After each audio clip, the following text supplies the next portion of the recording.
Dan untuk menutupi aksi kejahatannya, pelaku ini lalu membuat sebuah alibi bahwa ada sekitar 5-10 orang datang ke rumah korban dan melakukan pembunuhan.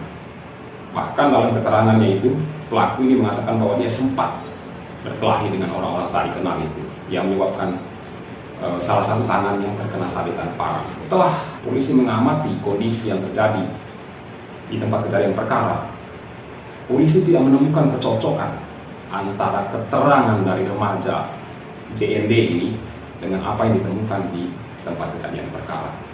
Dari situ, polisi lalu mencurigai bahwa ada kemungkinan remaja ini sedang berbohong. Polisi lalu melakukan penyelidikan yang lebih mendalam lagi. Akhirnya ditemukanlah pakaian yang tadi direndam oleh si JND ini, si pelaku ini, di dekat sumur di rumahnya. Dan pakaian-pakaian itu masih dalam kondisi berlumuran darah. Dari situ, polisi akhirnya menyimpulkan bahwa sebenarnya pelaku dari kejahatan ini tidak lain dan tidak bukan adalah si JND sendiri.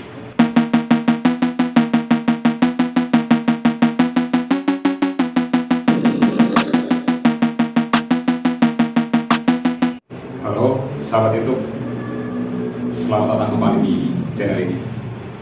Teman-teman, beberapa waktu yang lalu terjadi sebuah peristiwa pembunuhan yang sangat tragis yang menimpa sebuah keluarga di Desa Babulu, Kecamatan Babulu, Kabupaten Penajam Pasir Utara, daerah Kalimantan Timur. Tidak tanggung-tanggung, korban dari aksi yang keji ini adalah 5 orang anggota sebuah keluarga yang terdiri dari orang tua dan ketiga anak-anak mereka. Dan pelaku dari aksi yang biadab ini adalah seorang remaja yang masih berusia 17 tahun, masih sangat belia dan berstatus sebagai anak di bawah umur. Dan pelaku juga masih duduk di bangku sekolah menengah kejuruan.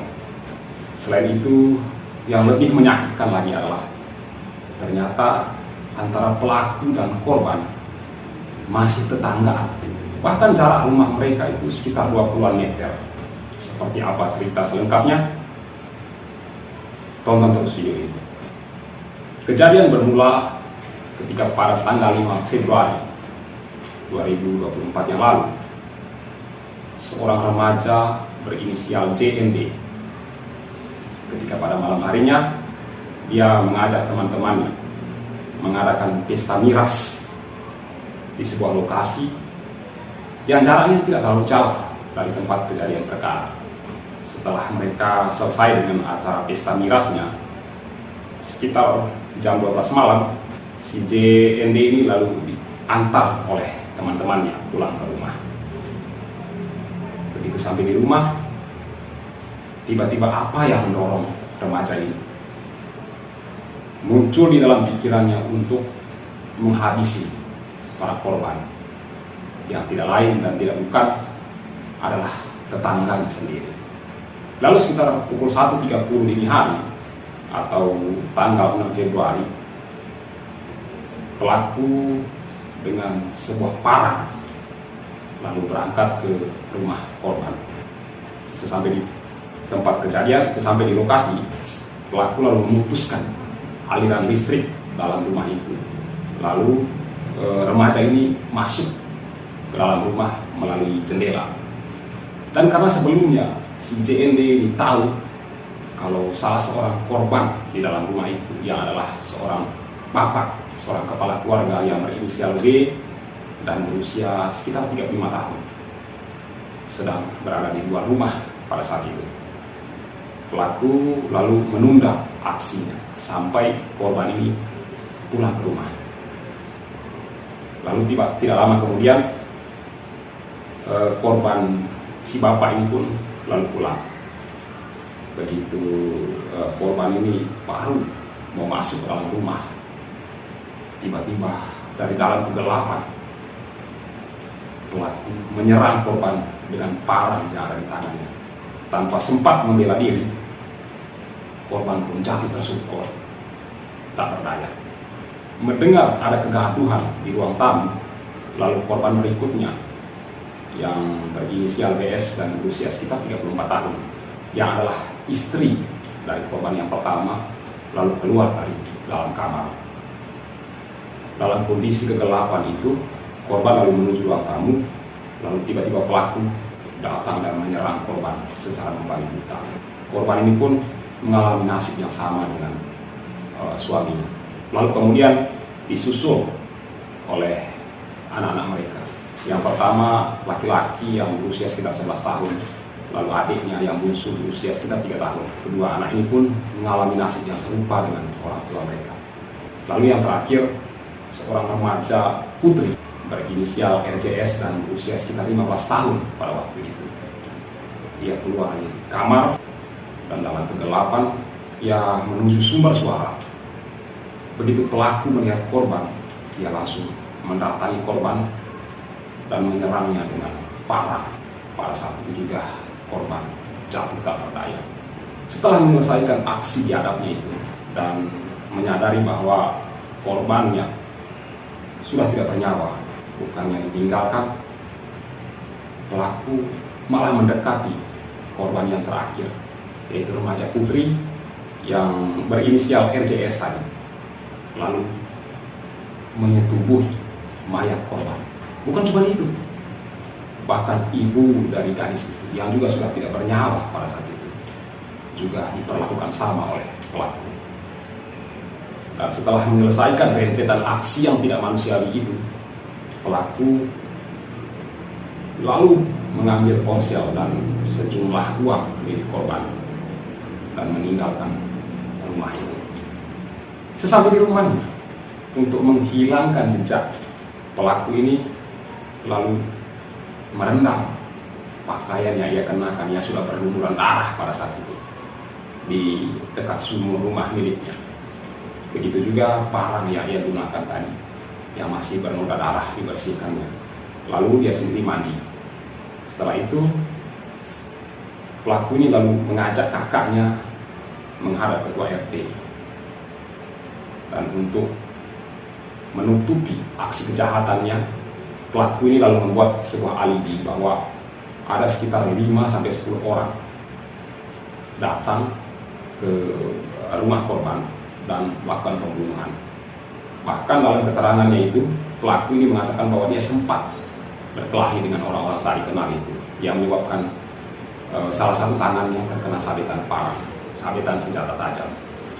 Mendengar keterangan itu, ketua RT ini lalu menyampaikan informasi tersebut ke pihak kepolisian di Polrestabes Penajam Pasir Utara, Kalimantan Timur.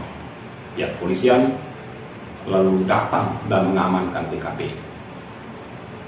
Setelah polisi mengamati kondisi yang terjadi di tempat kejadian perkara, polisi tidak menemukan kecocokan antara keterangan dari remaja JND ini dengan apa yang ditemukan di tempat kejadian perkara. Dari situ, polisi lalu mencurigai bahwa ada kemungkinan remaja ini sedang berbohong.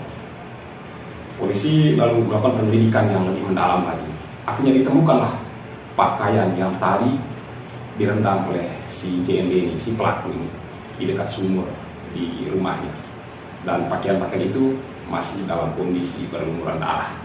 Dari situ, polisi akhirnya menyimpulkan bahwa sebenarnya pelaku dari kejahatan ini tidak lain dan tidak bukan adalah si JND sendiri. Remaja ini pun lalu dibawa ke kantor polisi. Di sana dia lalu diminta keterangan, digali informasi mengenai kejadian tersebut. Akhirnya remaja ini pun mengakui bahwa dialah pelaku dari aksi pembunuhan tersebut. Berdasarkan keterangan yang disampaikan oleh pelaku, polisi menyimpulkan bahwa penyebab pelaku melakukan aksi yang keji tersebut adalah karena sakit hati dan dendam. Lantaran sebelumnya antara pelaku dan korban pernah bercekcok gara-gara masalah ayam. Selain itu, korban yang berinisial RJS tadi pernah meminjam helm pelaku dan selama 3 hari tidak dikembalikan. Selain itu, ternyata antara pelaku dan korban RJS, remaja putri yang berusia 15 tahun tadi pernah menjalin hubungan asmara. Namun hubungan mereka tidak direstui oleh orang tua korban. Dari situlah pelaku akhirnya merasa sakit hati, lalu melakukan aksi yang keji tersebut. Untuk memastikan apakah pelaku ini melakukan aksinya dalam kondisi gangguan jiwa atau secara mental yang mengalami masalah, polisi lalu melakukan serangkaian tes psikologi dan ditemukan bahwa si JND ini melakukan aksi itu dalam kondisi kejiwaan yang sehat. Jadi dari situ bisa disimpulkan bahwa pelaku ini menjalankan aksinya dalam keadaan sadar dan sengaja. Dari perbuatannya itu, pelaku ini didakwa dengan pasal berlapis, yaitu pasal 340 KUH pidana tentang pembunuhan berencana, subsidiar pasal 338 dan pasal 339 tentang pembunuhan yang disertai tindak pidana yang lain, dan juga pasal tentang pencurian, juga pasal mengenai tindak pidana dalam Undang-Undang Perlindungan Anak. Kasus ini juga sudah ditangani, sudah sampai ke Pengadilan Negeri Penajam Pasir Utara. Hakim menjatuhkan putusan 20 tahun penjara terhadap terdakwa. Putusan hakim ini jauh lebih tinggi daripada tuntutan jaksa penuntut umum yang hanya menuntut 10 tahun penjara. Alasan hakim menjatuhkan putusan tersebut adalah yang pertama karena selain memberikan rasa keadilan kepada korban, juga karena terdakwa ini masih berstatus di bawah umur. Karena menurut Undang-Undang Nomor 11 Tahun 2012,